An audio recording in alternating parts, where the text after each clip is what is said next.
میرے پاکستانیوں،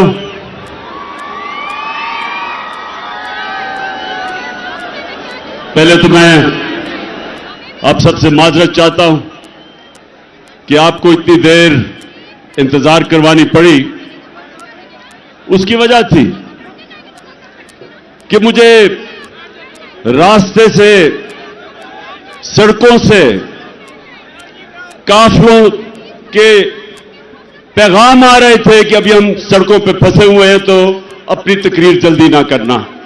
تو میں آپ سے اس لیے معذرت چاہتا ہوں کہ ابھی بھی کئی لوگ سڑکوں کے اوپر پھنسے ہوئے ہیں اور دور سے آئے ہیں کئی، تو اس کے لیے میں معذرت چاہتا ہوں کہ ہمیں آپ کو انتظار کروانی پڑی۔ اچھا، اب میرے پاکستانیوں، میں جب لاہور سے نکل رہا تھا تو مجھے دو چیزیں سب نے کہیں کہ جی آپ کی اس وقت ٹانگ کی وہ حالت نہیں ہے کہ آپ ٹریول کر سکیں اور مشکل ہے، گاڑی میں گھسنا چڑھنا مشکل ہے اس وقت، اور انشاءاللہ 3 مہینے اور لگیں گے جب تک یہ ٹھیک نہیں ہوتی۔ لیکن دوسری چیز بھی کہتے ہیں اور اس سے بھی زیادہ لوگ کہ آپ کی جان کو خطرہ ہے،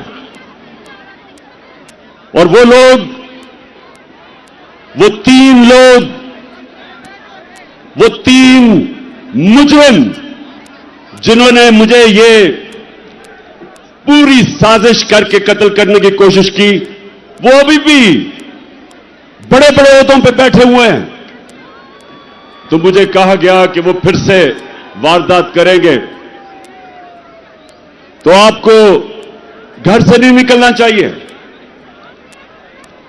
پہلی چیز کہ اس میں کوئی شک نہیں کہ اس ٹانگ کے ساتھ سفر کرنا بڑا مشکل تھا، لیکن میں اس دوسری چیز پہ خاص طور پہ آج اپنے نوجوانوں کو یہ بتانا چاہتا ہوں۔ دیکھیں، میں نے موت بڑے قریب سے دیکھی۔ جب میری ٹانگ پہ گولیاں لگی اور میں گر رہا تھا تو جیسے ہی گر رہا تھا میرے ادھر سے گولیاں نکلی اوپر، سر کے اوپر سے، اگر گرتا نہ تو وہ لگ جاتی۔ لیکن میں جو اپنی قوم کو، اپنے نوجوانوں کو آج پیغام دینا چاہتا ہوں، دیکھیں، اپنے ایمان کو مضبوط کریں، لا الہ الا اللہ کا مطلب سمجھیں۔ کوئی نہیں ہے خدا اللہ کے سوا، اور جب آپ دعویٰ کرتے ہیں کہ میں اللہ تیرے علاوہ کسی کے سامنے نہیں جھکوں گا، تو آپ جو اللہ نے آپ کو میرے نبی صلی اللہ علیہ وسلم کے ذریعے اپنا پیغام بھیجا قرآن میں، تو اس میں واضح اس نے لکھا ہوا ہے کہ جب تک اللہ کی مرضی نہیں ہوگی تم اس زمین سے نہیں جاؤ گے، اور جب اس کا فیصلہ ہو گیا تو جتنا مرضی احتیاط کرو، ڈرو، چھپو، بھاگو، موت سے نہیں بچ سکتا انسان۔ تو جب میں گرا تو اسی وقت مجھے پتا تھا کہ اللہ نے مجھے بچایا۔ اس وقت مجھے پتا تھا کہ اللہ کا یہ فیصلہ تھا کہ میں نے نہیں ابھی جانا۔ اسی وقت اللہ کا شکر کیا میں نے، اور یہ اللہ کا شان دیکھیں کہ 12 لوگوں کو گولیاں لگی، کنٹینر کے اوپر 12 لوگوں کو گولیاں لگی۔ یہ فیصل کو بھی، میں بلکہ اس کو دیکھ رہا تھا، اس کے منہ سے خون گر رہا تھا، گال سے۔ احمد چٹھا جو میرے ساتھ تھا وہ میرے ساتھ گرا ہوا تھا، اوپر اور لوگوں کو گولیاں لگی۔ لیکن اللہ کی شان دیکھو کہ 12 میں سے ایک एक भी अल्लाह को प्यारा नहीं हुआ, सब बच गए। एक गार्ड को 6 गोलियां लगी, सब गोलियां ऐसी थी कि वो बच गया। मेरा जो गार्ड जाहिद था, हमारा इमरान इस्माइल जो सिंध के गवर्नर थे, 4 गोलियां उसके कपड़ों में से निकली, बच गया। तो मैं आज सारी कौम को, मैं सिर्फ आपको एक बताना चाहता हूं कि अगर आपने जिंदगी सही माने में जिंदगी गुजारनी है, तो ये जो मौत का खौफ है, इससे अपने आप को आजाद करें। ये जो खौफ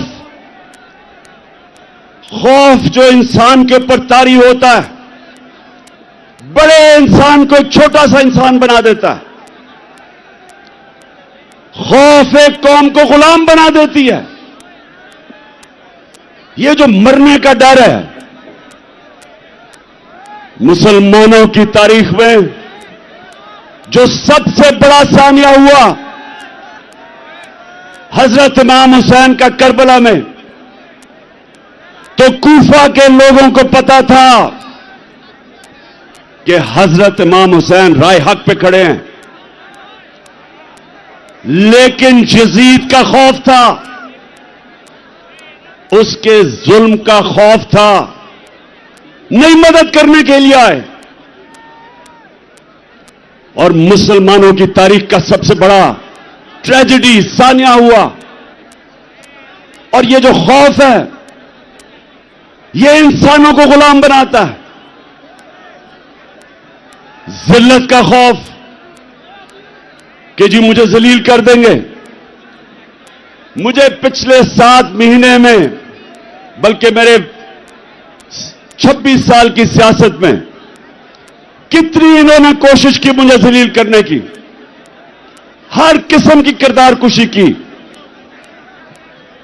कोई मौका नहीं छोड़ा कि किसी तरह इमरान खान को हम जलील करें, क्योंकि यह हमें चोर कहता है। और आज आप सब सामने, मेरे सामने इस तादाद में पब्लिक, कितने वजीर आजम आए और गए, किसके लिए कौम निकली ऐसे जो आज आप मेरे लिए निकले हैं? इससे क्या साबित होता है कि इज्जत अल्लाह के हाथ में है, कोई आपको जलील नहीं कर सकता। और खास तौर पे तीसरी चीज जो रिस्क, कितने ताकत में बैठे हुए लोग अपने नीचे जो तनख्वाहदार होते हैं उनसे गलत काम करवाते हैं, और वो गलत काम करते हैं अपनी नौकरियां बचाने के लिए, क्योंकि उनका ईमान नहीं कि अल्लाह के हाथ में रिस्क है। अल्लाह ने ये 3 चीजें इसलिए अपने पास रखी हैं कि वो आपको आजाद करना चाहता था। जो ला इलाहा इल्लल्लाह है, जब तक आपके दिल में इसका मतलब नहीं आएगा, ये आपको आजाद नहीं करेगा।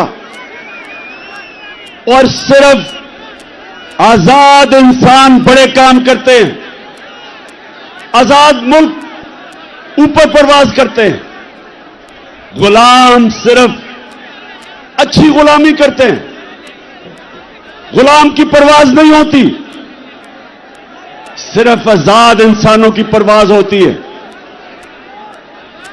मैं इसलिए आया, मुझे मौत की तो फिक्र नहीं थी, फिक्र ये थी जो मेरी टांग का मसला है, इसने मुझे मुश्किलें डाली चढ़ने में उतरने में। लेकिन मैं आया इसलिए कि मेरे पाकिस्तानियों, आप आज एक डिफाइनिंग मोमेंट पे खड़े हो। आज आप क्रॉस रोड्स पे खड़े हो, फैसला कुन वक्त पे खड़े हो। आज आपके सामने दो रास्ते हैं। आज मेरी कौम आपके सामने दो रास्ते हैं। जब नमाज में अल्लाह से हम कहते हैं कि अल्लाह, एक ही चीज मांगते हैं अल्लाह से 5 वक्त की नमाज में कि अल्लाह उनके रास्ते पे लगा जिनको तूने नेमतें बख्शी, उनके रास्ते पे ना लगा जो तबाही के रास्ते पे निकल गए। पाकिस्तानियों, आप भी उधर खड़े हैं। एक तरफ नेमतों का रास्ता है, आपकी अजमत का रास्ता है, दूसरी तरफ आपकी तबाही का रास्ता है, गुलामी का रास्ता है, जिल्लत का रास्ता है। मौलाना रूमी, उसने बड़ी एक ऐसी बात की जो मुझे कभी नहीं भूली। उसने कहा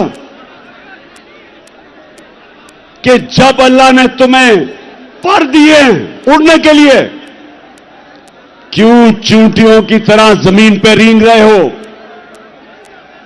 पाकिस्तानियों, अल्लाह ने हमें पर दिए।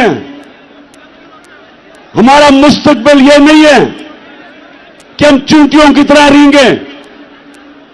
जो ऊपर आए फैसला करे कि जी आज तो ये चोर हैं, उनके ऊपर एक्शन ले, गवर्नमेंट करा दे। अगले दिन फिर बंद कमरों में फैसला हो कि नहीं जी, मैं अब एनआरओ दे दिया इनको, ये मैं गंगा में नहा के पाक हो गए, और फिर उनको निकाले कि जी चोर हैं, और फिर उनको एनआरओ दे दे। और कौम अगर इस चीज को, अगर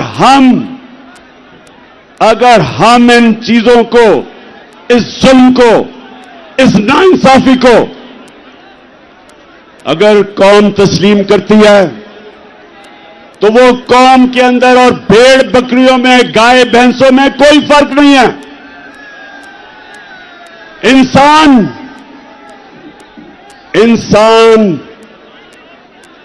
इंसाफ मांगता है। इंसानी माशरे में और जानवरों के माशरे में फर्क ही एक है। इंसानों के माशरे में इंसाफ होता है, जानवरों के माशरे में ताकतवर की हुक्मरानी होती है। पाकिस्तान अगर एक अजीम मुल्क नहीं बना तो उसकी एक वजह है कि हमारे मुल्क में कभी भी कानून की हुक्मरानी नहीं आई, ताकत की हुक्मरानी जंगल का कानून रहा है। और ये याद रखें, कभी कोई माशरा तरक्की नहीं कर सकता जिस माशरे के अंदर इंसाफ नहीं होता। मेरे नबी सल्लल्लाहु अलैहि वसल्लम ने मदीना की रियासत में, और याद रखें अल्लाह का हुक्म है कि मेरे हबीब की सुन्नत पे, उसकी शरीयत पे, उसके रास्ते पे चलो। क्यों अल्लाह ने हमें हुक्म दिया है? हमारी बेहतरी के लिए। जब इल्लामा इकबाल, जब उसने पाकिस्तान का तस्वुर किया, तो इल्लामा इकबाल ने सोचा था कि हम एक माशरा खड़ा करेंगे मदीना के रियासत के असूलों के ऊपर। और इल्लामा इकबाल ने बताया कि जब भी मुसलमान माशरा खड़ा होता है, वो वापस उन असूलों पर जाता है, और जब तबाह होता है तो उन असूलों से पीछे हट जाता है। तो पाकिस्तानियों, जब उन्होंने मदीना की रियासत बनाई तो पहली चीज अदल और इंसाफ, कानून की हुक्मरानी, उसके ऊपर उस माशरे की बुनियाद रखी। मेरी बेटी भी अगर जुर्म करेगी तो सजा मिलेगी। उन्होंने फरमाया कोई कानून से ऊपर नहीं। और फिर बताया कि तुम्हारे से पहले बड़ी कौमें तबाह हुई। जो ताकतवर जब चोरी करता था, जुर्म करता था, उसको माशरा नहीं पकड़ता था, सिर्फ कमजोर को पकड़ता था। तो आज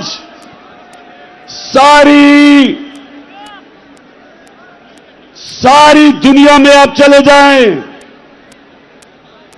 सारे गरीब मुल्क देख लें। मुझे मौका मिला दुनिया में गरीब तरीन मुल्क देखने का और अमीर तरीन। फर्क एक है, गरीब मुल्कों के अंदर इंसाफ नहीं। वहां भी इस तरह के बड़े बड़े डाकू, जरदारी और शरीफ की तरह पैसा चोरी करके बाहर लेके जाते हैं और उनको निजाम नहीं पकड़ सकता। वहां भी सिर्फ छोटा चोर जेल में जाता है। सारे गरीब मुल्कों में देख लें और सारे खुशहाल मुल्कों में चले जाएं, यूरोप जाएं, स्विट्जरलैंड जाएं, स्कैंडिनेविया जाएं, बर्तानिया जाएं, पूछें जो बैरून मुल्क पाकिस्तानी उन मुल्कों में रहते हैं, उनसे पूछें क्यों वो आज तहरीक इंसाफ के साथ खड़े हैं, क्यों बैरून मुल्क पाकिस्तानी आज हमारे साथ खड़े हैं, क्यों उनको समझ है मैं क्या कह रहा हूं, क्योंकि उन मुल्कों के अंदर इंसाफ है।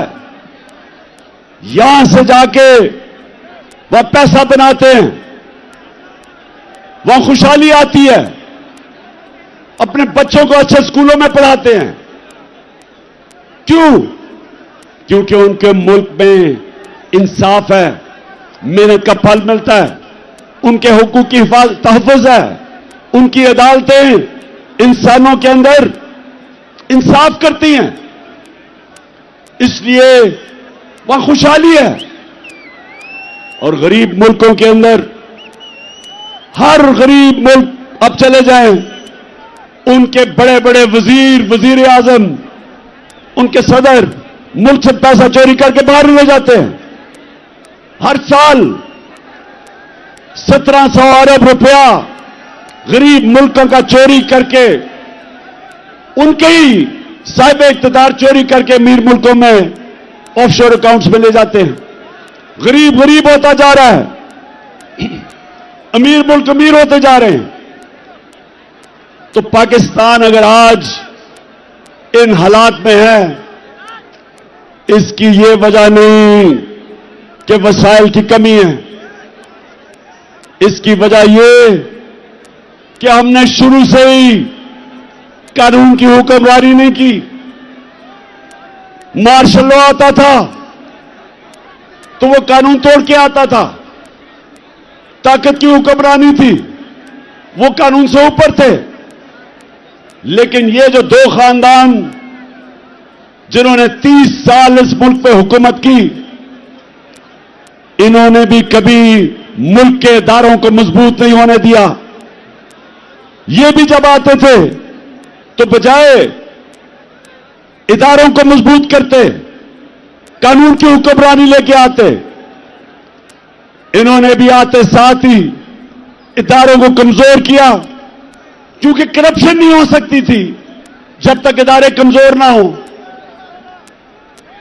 और ये वजह है पाकिस्तानियों, नौजवानों जो तरसते हैं मुल्क से बाहर जाने के, नौकरियां ढूंढने के लिए, ये समझ जाएं कि बीमारी एक है, इंसाफ नहीं है। अब मुझे ये बताएं, आजम स्वाति ने बात की कि क्या मसला था हमारी हुकूमत को जो हटाया गया, क्या इमरान खान के ऊपर कोई करप्शन थी? जब भी इन दोनों की हुकूमतें हटाई गई तो करप्शन होती थी। हमें किस वजह से साजिश के तहत हटाया गया? कौन सी हम गलती कर रहे थे? पहले ये जो बैंकरप्ट दिवालिया निकाल के मुल्क का इन्होंने जब छोड़ा 2018 में,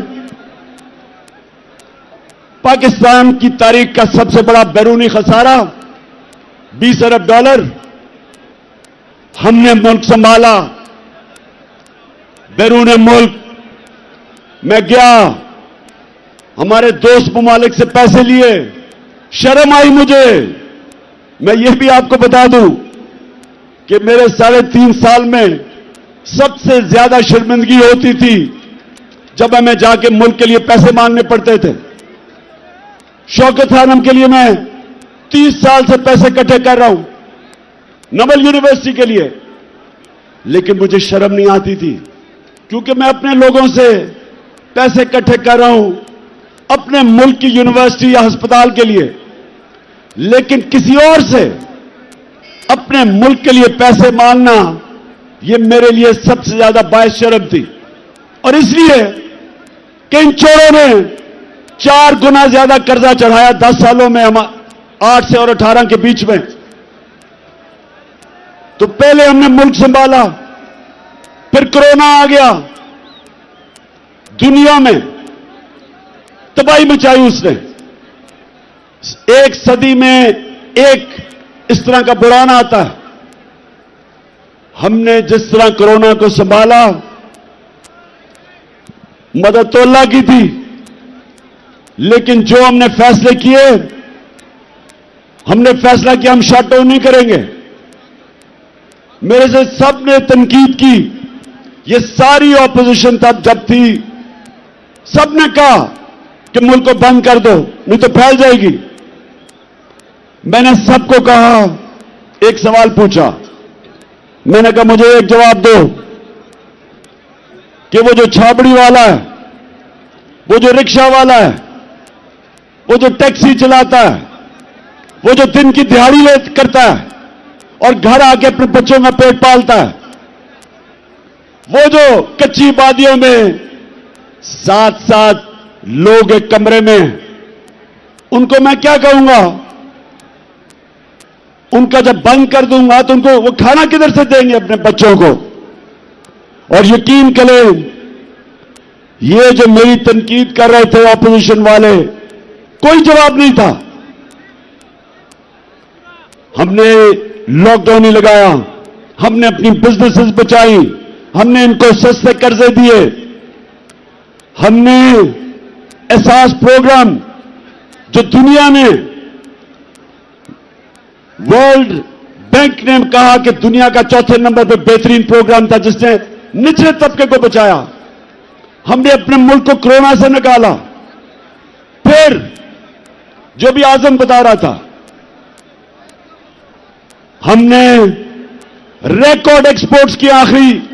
आखिरी साल हमारा टैक्स करेक्शन रिकॉर्ड, 17 साल के बाद सबसे ज्यादा इंडस्ट्री हमारी ऊपर गई, 10.5%। 17 साल के बाद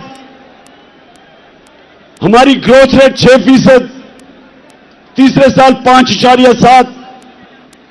तो हमने तो मुल्क को उठा दिया था, हमने तो किसानों को उठा दिया था। आज किसानों से पूछें कि जितना पैसा किसानों ने हमारे दौर बनाया, उन्होंने अपनी पैदावार पे लगाया, रिकॉर्ड फसलें हुई, 4.5% पे हमारी ज़राअत ऊपर आई 17 साल के बाद। तो मुल्क तो ऊपर जा रहा था। हमने हेल्थ कार्ड लेके आए, पहली दफा पाकिस्तान की तारीख में एक हुकूमत ने आम आदमी का सोचा कि हर घराने के पास 10 लाख इंश्योरेंस हो, किसी भी अस्पताल में जाके गरीब खानदान इलाज करवा सके। पहली दफा गरीबों ने प्राइवेट हॉस्पिटलों में इलाज करवाए अपने हेल्थ कार्ड की वजह से। और हमने 50 साल के बाद पाकिस्तान में डैम्स बनानी शुरू की। 3 बड़ी डैम्स बन रही हैं, अब पता नहीं उनके क्या हालात हैं। पहली पाकिस्तान की जमात जिसने मौसम की तब्दीली के ऊपर काम किया, 10 अरब दरख्त उगाने का प्रोजेक्ट किया। तो मैं ये सवाल पूछता हूं आज कि क्या हमने जुर्म किया था کہ بیرونی سازش کے ساتھ مل کے ہماری حکومت گرائی. اور میں ایک جگہ فیل ہوا ہوں. میں 3.5 سال میں ایک جگہ فیل ہوا ہوں. میں طاقتور کو قانون کے نیچے نہیں لا سکا. جن لوگوں نے اس ملک کو لوٹا تھا, جن کے اوپر کرپشن کے کیسز تھے, میں نے بڑی کوشش کی, لیکن نیب میرے نیچے نہیں تھی, وہ اسٹیبلشمنٹ کے نیچے تھی. نیب والے مجھے کہتے تھے کہ جی کیس سارے تیار ہیں, لیکن حکم نہیں آ رہا. جن کے پاس کنٹرول تھا وہ حکم نہیں دے رہے تھے. وہ ان چوروں سے بجائے ان کو جیلوں میں ڈالنے کے ڈیلیں کر رہے تھے. میں نے ہر میٹنگ کے اندر یہ بات کی کہ جناب جب تک آپ طاقتور کو قانون کے نیچے نہیں لے کے آئیں گے, بڑے بڑے ڈاکوؤں کا احتساب نہیں کریں گے, یا کرپشن ختم نہیں ہونے لگی. تو مجھے بار بار جواب آتا تھا کہ عمران صاحب آپ اکانومی کے اوپر توجہ دیں, اس کو بھول جائیں احتساب کو. مجھے یہ کہا کیا کئی دفعہ کہ اچھا جی ان کو چھوڑے, این آر او دے دیں, ان کو نیب کے اندر قانون بدل دیں. یہ بھی جن کے پاس طاقت تھی, مجھے افسوس سے کہنا پڑتا ہے کہ وہ کرپشن کو برا نہیں سمجھتے تھے. ان کے لیے کرپشن, اور کرپشن کیا ہوتی ہے؟ چوری تو ہوتی ہے جو آپ کے گھر میں چوری, آپ کا ٹیلی فون چوری ہو گیا. کرپشن ہوتی ہے جو ملک کے خزانہ کے اوپر ڈاکہ ہوتا ہے, جو ملک کو نقصان پہنچاتی ہے, وہ کرپشن ہے. اور وہ کرپشن جن کے پاس طاقت تھی ان کو یہ بری نہیں لگتی تھی. اور آپ نے دیکھ ہی لیا کہ کیونکہ بری نہیں لگتی تھی تو یہ سارے چوروں کا ٹولہ اوپر بٹھا دیا. اگر سازش نہیں بھی کی تھی تو ان کا راستہ نہیں روکا, ان کو آنے دیا. وہ لوگ جو باہر بھاگے ہوئے تھے, جن کے اوپر اربوں اربوں روپے کے کرپشن کے کیسز تھے, باری باری ان سب کو این آر او دیا گیا. پہلا N R O general Musharraf نے دیا.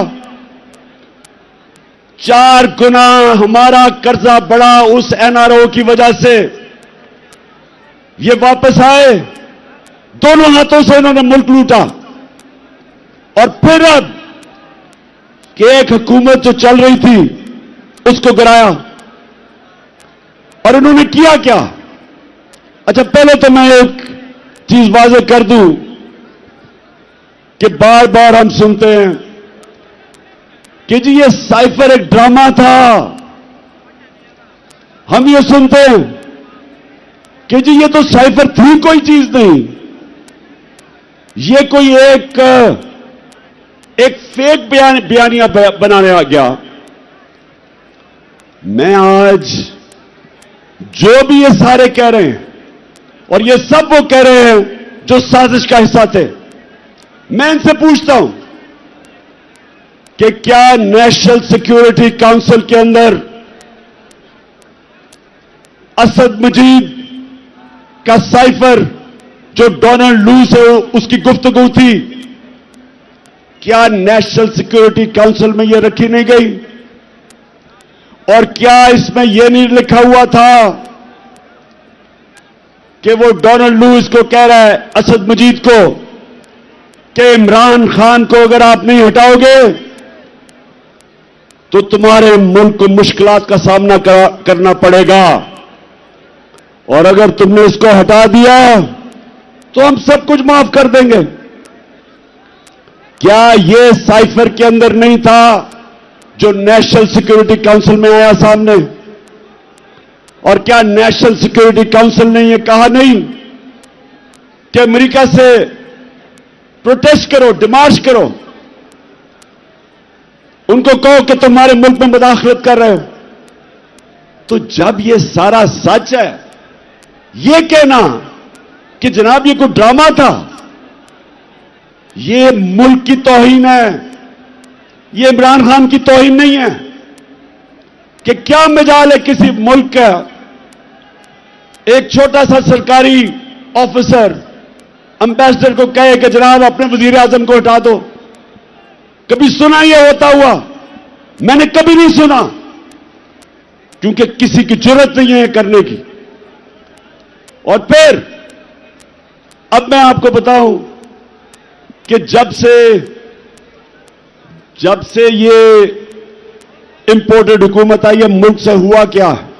जब जुल्मों सितम के कोहे से इन लुटेरों को तुम पहचान लो,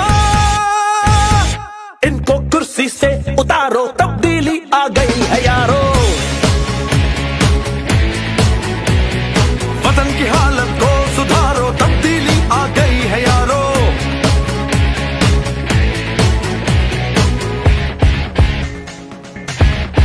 तब्दीली ना नहीं रही, तब्दीली आ गई है।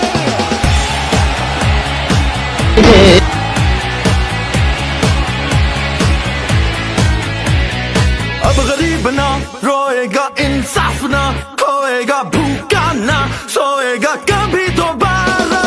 रोजगार भी मिलेगा, सरमाया बढ़ेगा, तालीम भी पाएगा सबसे आला। तंजीम इत्तेहाद ईमान रग रग में बहे, सबसे आगे पाकिस्तान का ही नाम रहे। अब कोई हिम्मत ना हारो, तब्दीली आ गई। फिर से मैं आपको बता दूं कि 5.7 2021 में पाकिस्तान बढ़ा था आगे, और 6% 22 में बढ़ा था। 17 साल के बाद ये पाकिस्तान सबसे तेजी से हमारी इकॉनमी आगे बढ़ रही थी। हमारा जो ज़राअत थे 4.4%, वो भी 17 साल में सबसे ज्यादा। इंडस्ट्री 10.7%, और लार्ज स्केल मैन्युफैक्चरिंग 7.2, ये भी 17 साल में सबसे ज्यादा। हमारी एक्सपोर्ट्स 32 अरब रिकॉर्ड, रिमिटेंसेस 31 अरब रिकॉर्ड, हमारे टैक्स 6,1500 अरब रुपया ऑल टाइम रिकॉर्ड। और जो महंगाई थी हमारे दौर पे, जिसको कहते हैं कंज्यूमर प्राइस इंडेक्स CPI, वो 12.2 था, और सेंसिटिव प्राइस इंडेक्स जो महंगाई थी वो 14% थी। अब जब से ये आए हैं, इनकी SPI हमारे दौर में थी 14%, इनके दौर में गई है 45%। 50 साल में सबसे ज्यादा महंगाई 7 महीने में हुई है। और जो CPI है वो 27%, हमारे दौर में 12% थी। और फिर पेट्रोल, आटा, घी, दाल, बिजली, सबकी 100% कीमत बढ़ चुकी है। महंगाई जो आज आम आदमी को सबसे ज्यादा तकलीफ दे रही है, वो सबसे ज्यादा 50 साल में इनके दौर में बढ़ी है। रुपया 178 रुपया था डॉलर जब अदम एतमाद हुआ, आज 240 रुपए। आज ये जरा सुनते जाएं कि जिन्होंने ये मुल्क में ये चोरों को लेके आए, इन्होंने किया क्या है पाकिस्तान से। मैं सिर्फ इसलिए कह रहा हूं कि ये तारीख याद रखे कि ये जो हुआ है हमारे मुल्क से, इन्होंने जो ज़राअत तेजी से बढ़ रही थी, ज़राअत के अंदर गन्ना 9% कम, चावल 40% कम हुए हैं, कपास 25% कम, और इस वक्त जो हमारी बेरोजगारी है वो 22.5% बढ़ चुकी है। फिर जो सबसे खौफनाक चीज कि आज जो बाहर की दुनिया है उसके मुताबिक पाकिस्तान अपने कर्जे क्या वापस कर सकता है, उसकी रिस्क क्या है, आज 100% से ज्यादा बढ़ गई है। जब हम गए थे तो 5% थी। तो आज बैरूनी दुनिया ने, मार्केट्स ने पाकिस्तान के ऊपर अदम एतमाद किया। 88% पाकिस्तान के जो इन्वेस्टर हैं वो समझते हैं कि हुकूमत के ऊपर उनको कोई एतमाद नहीं। तो मैं फिर से पूछता हूं कि माइशत नीचे, हमारी जमहूरियत, ऑपोजिशन ही खत्म हो गई।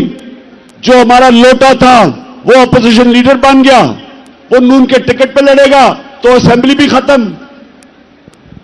हमारे मुल्क के अंदर जो इदारे हैं, FIA के ऊपर इन्होंने अपना आदमी बिठा के सारे केसेस माफ करवा लिए और उनके ऊपर जुल्म किया, जो कि जिन्होंने इन्वेस्टिगेशन की थी। तो अब कब FIA खड़ी होगी किसी ताकतवर के सामने? नैब में अपना आदमी बिठाया, अपने केसेस माफ। इदारे जो मुल्क की बुनियाद होते हैं वो कमजोर। सबसे ज्यादा जुल्म किया मुल्क की अखलाकियात पे और रूल ऑफ लॉ पे, कि इन्होंने आते साथ ही अपने सारे केसेस माफ करवाने शुरू कर दिए। तो मुल्क में क्या पैगाम दिया कि जो जेलों में लोग भरे हुए हैं उनकी सिर्फ जुर्म यह है कि वो गरीब हैं। ताकतवर सारे बड़े बड़े डाकू बचते जा रहे हैं। मुझे यह बताएं कि उस मुल्क का अब क्या मुस्तकबिल होगा। मैंने जो आज आपको सबको यहां बुलाया, मेरा मकसद आपको यह समझाना है कि हम दो रास्ते पे खड़े हो गए हैं। हम अगर अब चुप करके इस जुल्म और नाइंसाफी को तस्लीम करेंगे, आगे तबाही है। क्योंकि मेरे नबी सल्लल्लाहु अलैहि वसल्लम ने पहले कह दिया था कि जब ताकतवर को एक मुल्क का निजाम, इंसाफ का निजाम नहीं पकड़ता और सिर्फ कमजोरों को पकड़ता, तबाह हो जाता है वो मुल्क। तो तबाही के सामने ये देखें कि रूल ऑफ लॉ तो आज खत्म हो गया ना पाकिस्तान में, और फिर जो इखलाकियात का कत्ल हुआ, अमर बिल मारूफ, हुक्म है अल्लाह का कि अच्छाई के साथ खड़े और बुराई के खिलाफ, तो आज अमर बिल मारूफ तो इन्होंने खत्म कर दिया, बुरों को ऊपर आके बैठा दिया। तो मैंने आपके सामने सिर्फ ये चीजें इसलिए रखी कि आपको सबको अंदाजा हो कि एक हुकूमत जो चल रही थी, जिधर उम्मीद थी लोगों को, नौजवानों को, उस हुकूमत को हटा के इन चोरों के टोलों को ऊपर बैठा दिया। और उसके बाद इन्होंने क्या किया? इन्होंने हमारे ऊपर जिस तरह का जुल्म किया, 25 मई को हमारे सारे इंसानी हुकूक, फंडामेंटल राइट्स, उसकी खिलाफवर्जी की। लोगों के घरों में घुस घुस के, ना औरतें देखी, ना बच्चे देखे, ना चादर, ना चारदीवारी, घुस के लोगों के घरों पे उठाया, मारा, धमकियां दी। कई जेल में 11 साल के बच्चे को पकड़ के जेल में ले गए। और मैं अभी मिला मेजर साहब से, मेजर साजिद बुखारी को भी मुझे वो और उनका बेटा मिलने आया। कहता हमारे घर में 3 बजे एकदम बाहर से दरवाजा तोड़ने की कोशिश हुई। اور کہتا اندر آنے ہمیں دھمکیاں دی اور اندر کہتے دروازہ کھولو. اس نے کہا میں نے ان کو کہا ہے کہ پہلے وارنٹ دکھاؤ, کون ہو تم؟ اس کے بیوی بچے تھے, اس کو کیا پتا کہ 3 بجے کون آدمی آ رہا ہے؟ اسے کیا پتا وہ کون تھا؟ اور اس نے اپنے سیلف ڈیفنس پہ جب فائر کیا تو کہتا انہوں نے مجھے اور میرے بیٹے پہ جو پولیس میں تشدد کیا, وہ بیٹا جس کا قصور ہی نہیں تھا, کہتا میں نے تسلیم کیا کہ میں نے گولی ماری ہے. اس کے باوجود 5 مہینے میرے بیٹے کو انہوں نے جیل میں جو تشدد کیا, اس سے جو ظلم کیا, وہ کہتا بیٹا مجھے کہتا میں ہمیشہ کے لیے بدل گیا ہوں. ہماری 70 سالہ پی ٹی آئی کی خاتون اس کو رات کے 3 بجے اٹھا کے جیل میں لے گئے. میں سوال پوچھتا ہوں, جن کی ذمہ داری ہے ہمارے فنڈامنٹل رائٹس کی حفاظت کرنا, سوئے ہوئے تھے, کسی نے کچھ نہیں کیا. اس کے بعد جو مزید اور ظلم ہوا, جب ایک خاص آدمی اسلام آباد آیا جس کو میں ڈرٹی ہیری کہتا ہوں, اس نے جو ظلم شروع کیا, اس کے دور میں جو ظلم ہوا, صحافیوں کو دھمکیاں, ان کو مار رہے ہیں.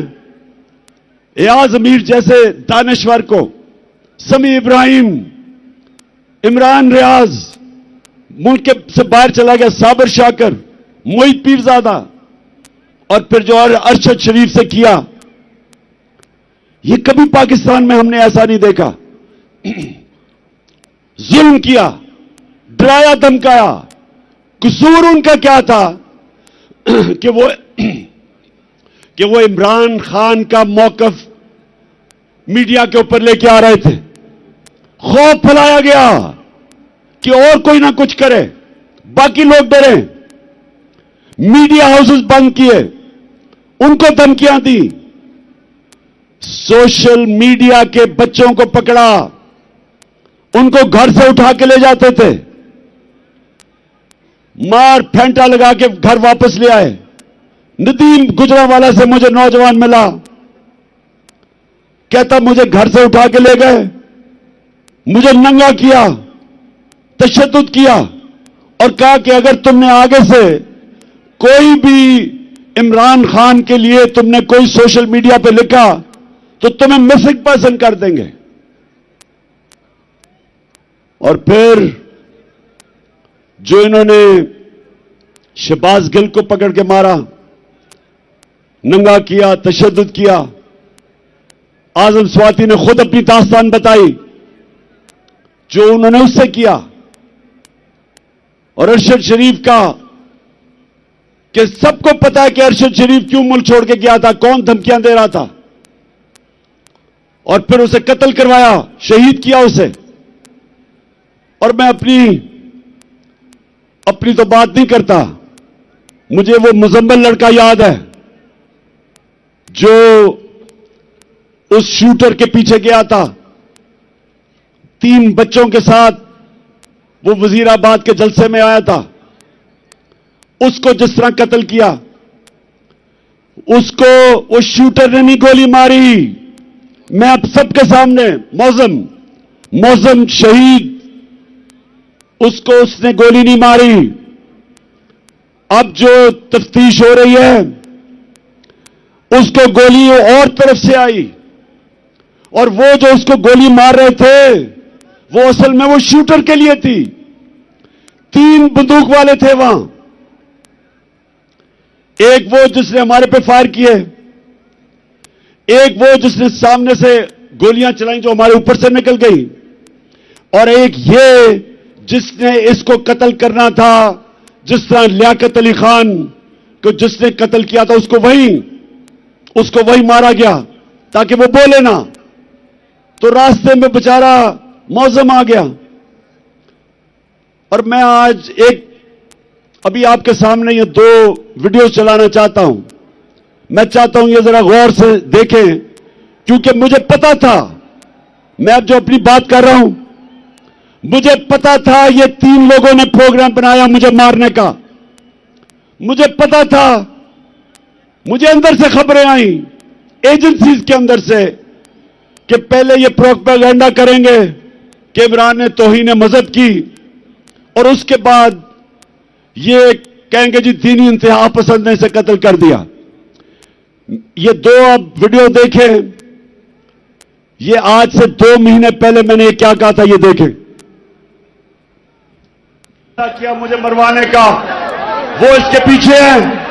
इन्होंने फैसला किया कि जी कहेंगे तौहीन मजहब किया, और उसके बाद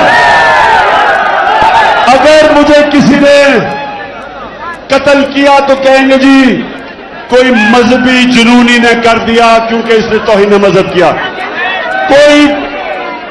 कोई ये कान खोल के सुन लो, मैंने अपनी सारी कौम एक टेप बना के रखी हुई है।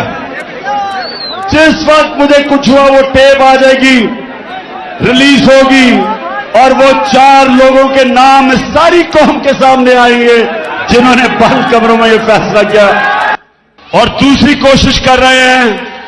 पहले से इनका प्लान बना हुआ है, मैं आप सबको पहले भी बता चुका हूं। 4 लोगों ने बंद कमरे में फैसला किया मुझे मरवाने का, और वो लोग अभी भी उस साजिश पर लगे हुए हैं। उन्होंने दोनों मरियम जो झूठ बोलने की पीएचडी दोनों के पास है, इनको और जावेद लतीफ को, इन्होंने इनसे प्रेस कॉन्फ्रेंस करवाई, और प्रेस कॉन्फ्रेंस करवाई ऐसी कि इमरान खान खुदा ना खास्ता उसने मजहब की तौहीन की है। और फिर इनकी कोशिश है कि इसकी वजह से अगर कोई भी मेरे ऊपर वारदात हो तो कहेंगे जी मजहबी जुनूनी ने कर दिया, कहेंगे कि जी कोई दीनी इंतहा पसंद है इसको मार दिया। ये इनका प्लान है। लेकिन मैं आज आप सबको कह रहा हूं, सारे पाकिस्तान में मैं फिर रहा हूं, मुझे अपनी जान से ज्यादा मुझे पाकिस्तान की आजादी की फिक्र है। मैं आजाद देखना चाहता हूं। जी, तो मैं ये आपको आज इसलिए दिखाई कि प्लान का मुझे पहले पता था। क्यों करना चाहते थे? क्योंकि इन्होंने समझा था कि जब तहरीक इंसाफ की हुकूमत गिराई थी तो एकदम लोग भूल जाएंगे, पार्टी टूट जाएगी। इनके ज़हन में भी नहीं था कि एक बाशऊर पाकिस्तानी पब्लिक बजाय तहरीक इंसाफ को भूलने के लिए उस कौम हमारे साथ आके खड़ी हो गई। और जितने जितने इनकी शक्लें देखते रहे इन चोरों की, और ज्यादा लोग हमारे साथ आ गए। और फिर जो इन्होंने माइशत की तबाही की, उससे और मजबूत हो गई पार्टी। और उसके बाद जो इलेक्शन हुए, सारे इलेक्शनों में लोगों ने बार बार पैगाम दिया कि इन्होंने ये इंपोर्टेड हुकूमत उनके लिए मंजूर नहीं है। बार बार कौम ने पैगाम दिया, लेकिन बजाय अवाम की आवाज सुनने के हमारे ऊपर तशद्दुद शुरू हो गया। यानी वो पाकिस्तान की सबसे बड़ी जो सियासी जमात, उसको हर किस्म का हरबा इस्तेमाल किया गया हमें डराने, धमकाने, तोड़ने, तशद्दुद करने पे। मैं आपको बताऊं, 50 साल से पाकिस्तान कौम मुझे जानती है। 50 साल से मुझे जानती है पाकिस्तानी कौम। मैंने कभी इस तरह नहीं मुझे एहसास हुआ अपने मुल्क में रहते हुए कि पिछले 7 महीने में मुझे ऐसे लगा कि मैं शायद कोई मुल्क दुश्मन हूं या मैं कोई मुजरिम हूं। जिस तरह इन्होंने मेरे ऊपर FIR काटी, मेरे ऊपर इन्होंने दहशत गर्दी का केस लिया है, मुझे पकड़ने आए हैं, अवाम खड़ी हो गई। इन्होंने जिस तरह मेरे कारकुनों के ऊपर केसेस बनाए, इन्होंने पूरा जोर लगाया इलेक्शन में हराने का। इलेक्शन कमीशन साथ मिला हुआ था, एस्टेब्लिशमेंट इनके साथ थी, उसके बावजूद अवाम ने फिर से पैगाम दिया। दूसरी दफा जब बाय इलेक्शन हुआ, अवाम ने पैगाम दिया कि वो हमारे साथ, इन चोरों के साथ नहीं है। लेकिन मुझे अफसोस से कहना पड़ता है, मुझे अफसोस से कहना पड़ता है कि हमारे इदारे क्यों नहीं पुरानी गलतियों से सीखते। एक मुल्क और एक इंसान, एक इदारा तरक्की तब करता है जब अपनी गलतियों से सीखे। ईस्ट पाकिस्तान में क्या हुआ था मुझे याद है। मैं वो आखिरी, हमारा जहाज आया था ढाका से, हम मैच खेलने गए थे अंडर 19 का, उसके बाद मिलिट्री ऑपरेशन शुरू हो गया था। मुझे तो वो याद है कि ढाका में क्या तासुर था लोगों का। हमने उनसे इंसाफ नहीं किया। पाकिस्तान की सबसे बड़ी जमात से इंसाफ नहीं किया। हमने जोर से ताकत को इस्तेमाल करते हुए अपनी मनमानी की, मुल्क टूट गया। और हमने सीखा नहीं कि आज जो एक वाहिद पाकिस्तान की सबसे बड़ी सियासी जमात, फेडरल पार्टी, जो सारे पाकिस्तान को इकट्ठा रख सकती है, उसके ऊपर ये हरबे इस्तेमाल किए जा रहे हैं। हर मौका इस्तेमाल किया हमें कमजोर करने का। सबको, मीडिया हाउसेस को धमकियां दी गई कि हमें ना दिखाया जाए। ये जलसे के ऊपर जितनी हमें मुश्किलात पड़ी, कभी हमें हमारी अपनी पुलिस ना सुने। पंजाब में हमारी हुकूमत है, पुलिस बेबस हुई है, हमारे साथ ताउन ना करे, कभी सुना है? मैंने जब अपनी एफआईआर कटवाने की कोशिश की, मुझे तो पता था वो 3 कौन है, मुझे तो पहले पता था। पंजाब में हमारी हुकूमत होते हुए मुल्क का एक्स प्राइम मिनिस्टर, सबसे बड़ी पार्टी का सरबराह, मैं अपनी एफआईआर नहीं कटवा सका। पुलिस वाला कहता जी मुझे हटा के किसी और को बिठा दे, मैं नहीं साइन कर सकता। इतना खौफ है, इतना ताकतवर का खौफ है यहां। मेरे पाकिस्तानियों, ये मेरी सुनने बात, जिसकी वजह से आज मैं आपके पास पहुंचा हूं, और आसान नहीं था फिर भी इस टांग के साथ पहुंचना। लेकिन मैं आपको एक बात बताना चाहता हूं, देखिए, जब तक इस मुल्क के अंदर ताकतवर कानून के नीचे नहीं आएगा, जब तक इदारे जो आईन ने उनको लिमिट्स दी हुई हैं, दायरा दिया हुआ है, उस दायरे के अंदर रह के काम नहीं करेंगे, जब तक इदारे अपनी जिम्मेदारियां नहीं पूरी करेंगे, और मैं सब इदारों की बात कर रहा हूं, मैं अपनी अदलिया की बात कर रहा हूं, मैं अपनी मिलिट्री एस्टेब्लिशमेंट की बात कर रहा हूं, जो आपकी ये आज तनकीद नहीं कर रहा, वो मुल्क का दुश्मन है। मेरा पाकिस्तान है और मेरी फौज है। मैं चाहता हूं कि मेरे मुल्क की एक मजबूत डिफेंस हो। मैं गुलामी, बार बार कहता हूं कि गुलामी से बेहतर मौत है। और अगर आपकी फौज मजबूत नहीं होगी, आपकी अगर फौज मजबूत नहीं होगी, तो मुसलमान दुनिया में देख लें क्या हालात है मुसलमान मुल्कों के आज। हमें तो फख्र है कि सारे मुसलमान मुल्कों में हमारी सबसे ताकतवर फौज है।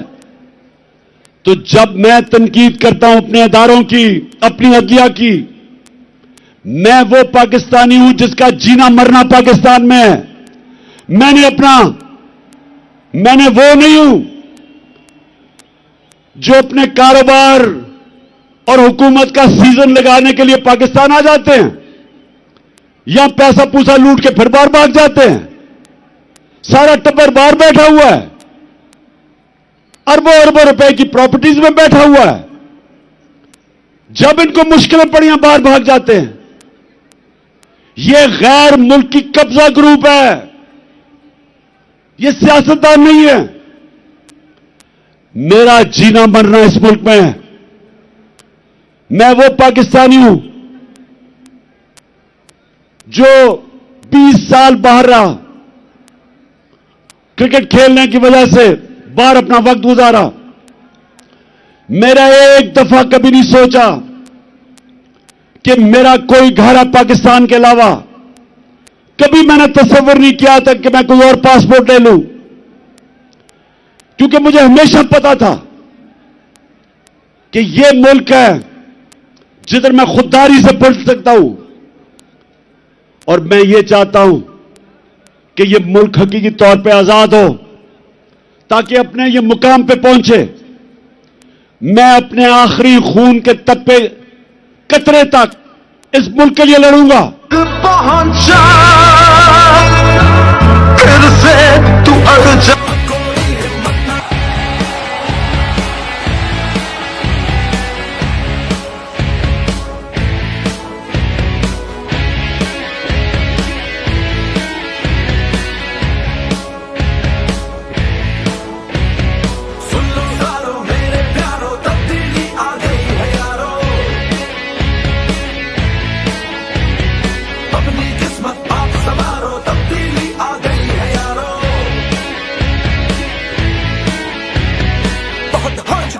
بےایمانی بہت ہو چکی، منمانی، گیس، بجلی اور پانی کی پریشانی بہت ہو چکی، مہنگائی بہت ہو چکی، رسوائی آ گئی، رہنمائی ایک طوفانی.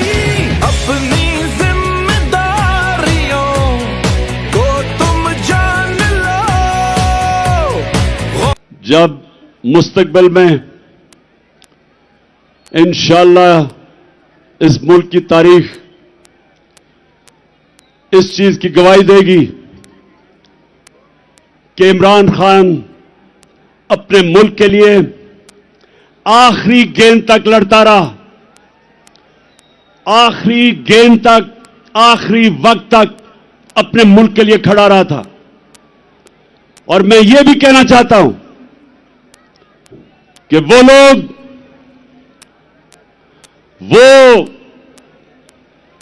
جس نے اپنے اثاثوں میں بڑا اضافہ کیا اور انسانی حقوق، پاکستان کی عوام کے حقوق کو روندا، پیروں کے نیچے روندا. تاریخ اس کی طرف بھی دیکھ رہی ہے، تاریخ لکھ رہی ہے کہ اس نے ملک سے کیا کیا، کیا اس نے اس ملک کا فائدہ کرایا، نقصان کرایا. یہ سارا تاریخ لکھ رہی ہے. اور میرے پاکستانیوں، میں پھر سے آپ کو آخر میں اپنی بات ابھی ختم کرنے لگا ہوں کہ کرنا کیا آگے. میں پھر سے آخر میں ایک چیز آپ کو کہنا چاہتا ہوں کہ غلام قوم کا کوئی مستقبل نہیں ہے، اور آزادی کوئی پلیٹ میں رکھ کے نہیں دیتا. آزادی کے لیے لڑنا پڑتا ہے. زنجیریں گر نہیں جاتی، توڑنی پڑتی ہیں. آزادی کوئی دیتا نہیں، چھیننی پڑتی ہے. میں اپنی قوم کو آج کہتا ہوں کہ آزاد اب کب ہوں گے؟ جب ایک عام آدمی دیہات میں اس کو یہ تھانہ، کچہری، پٹواری، اس مصیبتوں سے وہ نکلے. جس ملک کے جب انصاف ہوگا تو تھانہ، کچہری، پٹواری کی سیاست ختم ہو جائے گی. جب انصاف ہوگا तो कब्जा ग्रुप खत्म हो जाएंगे। क्यों नहीं यूरोप में कब्जा ग्रुप, क्यों नहीं बर्तानिया में कब्जा ग्रुप, क्यों नहीं अमेरिका में? क्योंकि वहां कानून है। कानून कमजोर की हिफाजत करता है। यहां कमजोर को तो छोड़ो, मुल्क का जो वजीर आजम रह चुका वो एफआईआर नहीं कटवा सका, तो बेचारे आम आदमी की क्या हैसियत है जो आजम पार्टी से हुआ है? मुल्क का सेनेटर, 74 साल का आदमी, और क्या उसका जुर्म था कि जी उसने एक ट्वीट कर दी। पता नहीं कौन इस मुल्क का फिरौन था कि जुर्रत हुई कि जी ट्वीट कर दी, उसको नंगा करके तशद्दुद किया। किसी महज़ब माशरे में मेरे पाकिस्तानियों ये नहीं होता, क्योंकि हकूक होते हैं, इंसाफ होता है। हजरत उमर के दौर में एक शहजादा मुसलमान होता है, खाना काबा का तवाफ हो रहा होता है, एक गुलाम का पैर शहजादे के कपड़े पे आ जाता है। शहजादा जोर से मारता है उस गुलाम को कि तुम्हारी जुर्रत। वो गुलाम चला जाता है हजरत उमर के पास। हजरत उमर उस शहजादे को बुलाते हैं, कहते तुमने इसको मारा था? शहजादा कहता हां जी। हजरत उमर गुलाम को कहते हैं वापस इसको लगाओ एक मुंह पे, क्योंकि सबकी इज्जत एक बराबर है। गुलाम और शहजादे की एक इज्जत है। आज मगरब में जाएं, बर्तानिया में जाएं, आपको पता चलेगा कि जो मदीना के रियासत के असूलों के ऊपर दुनिया की अजीम रियासत खड़ी की थी मेरे नबी सल्लल्लाहु अलैहि वसल्लम ने, उन असूलों के ऊपर आज मगरब में लोग चल रहे हैं। उधर है इंसाफ, और इंसाफ की वजह से खुशहाली है, और इंसाफ की वजह से आजाद हैं लोग। हर आदमी को पता है कि मेरे पर कोई जुल्म नहीं कर सकता। आप सिंध चले जाएं, जो सिंध के अंदर बेचारे गरीबों पे, हारियों पे, कमजोरों पे जो जुल्म है, मैंने दुनिया में नहीं कहीं देखा। ये जो जरदारी माफिया, झूठे केसेस, गुंडे, मार पड़वाओ, जमीनों पे कब्जे करो, बेचारे लोग बेबस हैं।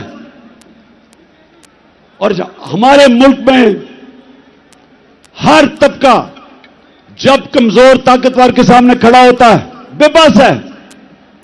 इसलिए मेरी हकीकी आजादी की तहरीक चलती जाएगी जब तक हम अपने लोगों को आजाद नहीं करते। ये चलती जाएगी। और अब मैं आता हूं कि आज जो मैंने आप सबको बुलाया, हम ये चाह रहे थे, एक तो हमारी आजादी, हकीकी आजादी की तहरीक चलती रहेगी।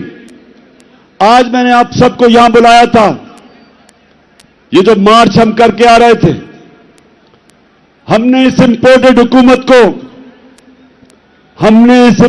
हुकूमत को कहना था कि इलेक्शन करवाओ। एक पुरअमन एहतजाज आइन और कानून में रहते हुए हमने इनसे इलेक्शन मांगने थे, क्योंकि सारी कौम चाहती है इलेक्शन। गैलप की सर्वे आई है कि 75% पाकिस्तानी इलेक्शन चाहते हैं। और जिस तरह हमारी मायशत तेजी से गिर रही है, सिवाय इलेक्शन करवा के एक स्टेबल गवर्नमेंट आए, जब तक सियासी इस्तेकाम नहीं आएगा तो माशी इस्तेकाम तो आने ही नहीं लगा। तो इसलिए हम यहां आए थे कि इस हुकूमत पर प्रेशर डालें और इदारों पर प्रेशर डालें कि वो अपना रोल अदा करें कि इस वक्त जिधर पाकिस्तान खड़ा है, इलेक्शन के अलावा तो कोई रास्ता नहीं है। और इनको भी पता है, یہ جو چوروں کا ٹولہ اوپر بیٹھا ہے، ان کو پتا ہے کہ الیکشن کے علاوہ یہ اب ملک مزید دلدل میں پھنستا جا رہا ہے، لیکن مسئلہ کچھ اور ہے۔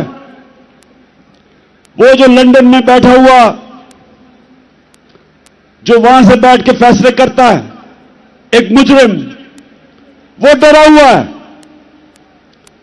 وہ ڈرا ہوا اس لیے کہ اسے پتہ ہے جب الیکشن ہوگا تو انہوں نے پٹ جانا ہے، تو وہ الیکشن سے بھاگا ہوا ہے، اور اس کو کوئی فرق نہیں پڑتا کہ اگر پاکستان کا دیوالیہ نکل جائے، کیونکہ اس کے اربوں ڈالر باہر پڑے ہیں۔ نہ ہی آصف زرداری کو فرق پڑتا ہے، اس کے اربوں ڈالر باہر پڑے ہوئے ہیں، تو ان کو تو کوئی فرق نہیں پڑتا۔ یہاں مسئلہ آئے گا، یہ باہر بھاگ جائیں گے۔ مسئلہ میری قوم کا ہے۔ اس وقت ہماری قوم دلدل میں پھنس رہی ہے۔ میں نے آپ کو اعداد و شمار دے دیے۔ معیشت تیزی سے نیچے جا رہی ہے، فیکٹریاں بند ہو رہی ہیں، بے روزگاری بڑھ رہی ہے، 50 سال میں سب سے زیادہ مہنگائی ہے، کسان پٹا ہوا ہے، ڈیزل کی قیمت، بجلی کی قیمت، کھادوں کی قیمت، وہ کسان گزارا ہی نہیں کر سکتا، اس کی پیداوار گر رہی ہے، قرضے بڑھتے جا رہے ہیں، ریمیٹنسز گر رہی ہیں، باہر سے جو پاکستانی پیسے بھیجتے ہیں وہ کم ہو رہے ہیں، ایکسپورٹس گر رہی ہیں، اور جب انڈسٹری بند ہو رہی ہے تو سوال یہ ہے کہ ان کے پاس روڈ میپ کیا ہے؟ کوئی روڈ میپ نہیں ہے۔ میں آج یہاں اس لیے ان کے اوپر پریشر ڈالنے آیا تھا، ان کو یہ بتانے کے لیے کہ آپ کے پاس کوئی راستہ نہیں ہے سوائے الیکشنز کا، اور میں یہ سارے پاکستان کے جو فیصلہ بڑے بڑے طاقتور فیصلہ کرنے والے ادارے ہیں ان کو بھی بتا رہا ہوں کہ یہ تو ملک ڈوب رہا ہے۔ یہ ملک اگر ڈیفالٹ کی طرف چلا گیا تو ہمارے پاس تو وہ حالات ہو جائیں گے کہ جب آپ کی اکنامک سیکیورٹی گرتی ہے تو ملک کی نیشنل سیکیورٹی نیچے چلی جاتی ہے۔ اکنامک سیکیورٹی جب سوویت یونین کی گری تو ملک ٹوٹ گیا، سوویت یونین ٹوٹ گیا، تو ہم تو آج ادھر جا رہے ہیں۔ تو میں یہ اپنی الیکشن یا پالیٹکس کے لیے نہیں آیا۔ الیکشن تو انشاءاللہ جب 9 مہینے کے بعد بھی ہوں گے، جیتنا تو ہم نے ہے، یہ تو اب کبھی جیت ہی نہیں سکتے، جیتنا تو ہم نے ہے، لیکن ملک کی ضرورت آج الیکشن کروانا ہے اس کو بچانے کے لیے۔ میں آج فیصلہ کیا تھا کہ میں اپنی قوم کو کیا کہوں گا، کیا ہم سیدھا اسلام آباد نکل جائیں؟ یارو تبدیلی آ گئی ہے یارو،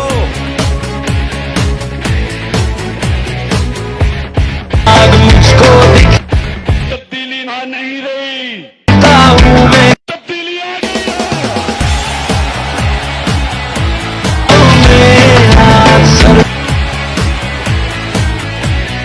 اب غریب نہ روئے گا، انصاف نہ کھوئے گا، بھوکا نہ سوئے گا کبھی دوبارہ، روزگار بھی ملے گا، سرمایہ تعلیم بھی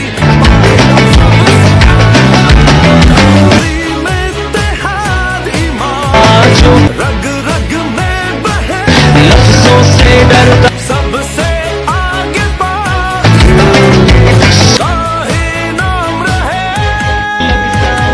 اب اسلام آباد کبھی بھی جو عوام کا سمندر ہے، لوگ تو ابھی بھی سڑکوں کے اوپر پھنسے ہوئے ہیں۔ ایک ہم نے فیصلہ کرنا ہے اسلام آباد جانا، تو میں آپ کو یقین دلاتا ہوں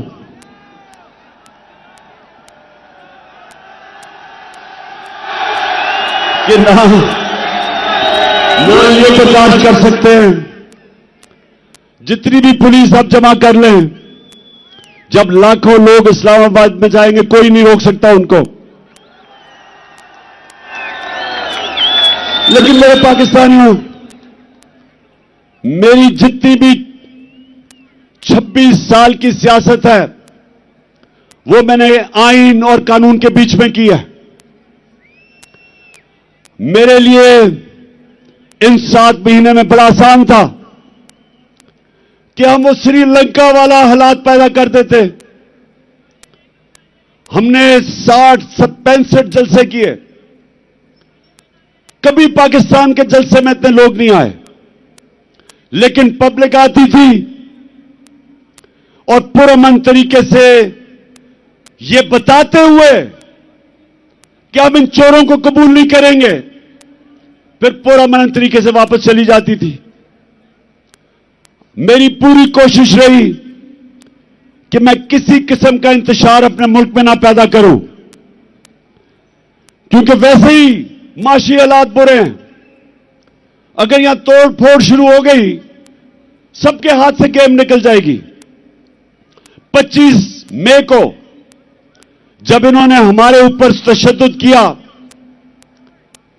और जब 26 की सुबह मैं इस्लामाबाद पहुंचा, तो मुझे पता था कि अगले दिन इंतशार होगा। मैंने सिर्फ इसलिए अपनी मार्च कैंसिल की कि मुझे पता था कि अगर हम इस्लामाबाद धरने देने का फैसला कर लें तो अगले दिन तबाही होनी थी, खून होना था। इसलिए मैंने वो मार्च कैंसिल की।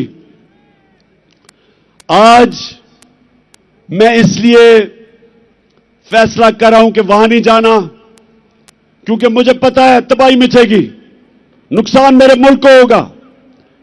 लेकिन जो मैंने फैसला किया अब ये कि हमने अब इस निजाम का हिस्सा नहीं रहना। मैं अपनी सारी चीफ मिनिस्टर्स, अपनी पार्लियामेंट्री पार्टी से अब मिलूंगा और हमने फैसला किया है कि हम सारी असेंबलियों से निकलने लगे हैं।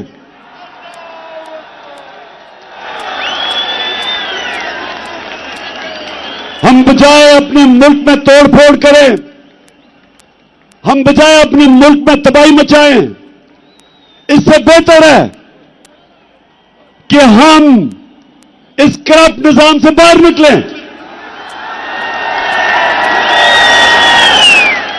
और इस मुल्क का हिस्सा, इस सिस्टम का हिस्सा ना बने कि जिधर ये चोर बैठ के अपने अरबों रुपए के करप्शन के केसेस हर रोज माफ करवा रहे हैं। गरीब लोग जेलों में हैं, छोटी छोटी चोरी पे बेचारे लोग जेलों में गल सड़ रहे हैं, और ये बड़े डाकू अरबों रुपए की चोरी अपनी माफ करवाने के लिए पहुंच जाते हैं। और मुझे अफसोस वो है जो लोग इनको एनआरओ देते हैं। मैं उन लोगों से भी पूछता हूं कि क्या आपको खौफ खुदा नहीं है कि एक मुल्क पे इतना बड़ा जुल्म कर रहे हैं? क्या आपको खौफ नहीं है कि आपने एक दिन अपने मालिक को जवाब देना है? आप कैसे रातों को सोते हैं कि एक एक बड़ा डाकू, उसके केस माफ हो रहे हैं अरबों रुपए के? आप कैसे रातों को सोते हैं कि बेरोजगारी और महंगाई में गरीब आदमी चोरी करता है और वो जेल में गल सड़ रहा है? इसलिए मैंने अपनी चीफ मिनिस्टर से भी बात की है। मैं अब अपनी सारी पार्लियामेंट्री पार्टी से मीटिंग शुरू कर रहा हूं और इंशाअल्लाह आने वाले दिनों में हम अनाउंस करेंगे जिस दिन हम सारी असेंबलियों से बाहर निकल रहे हैं।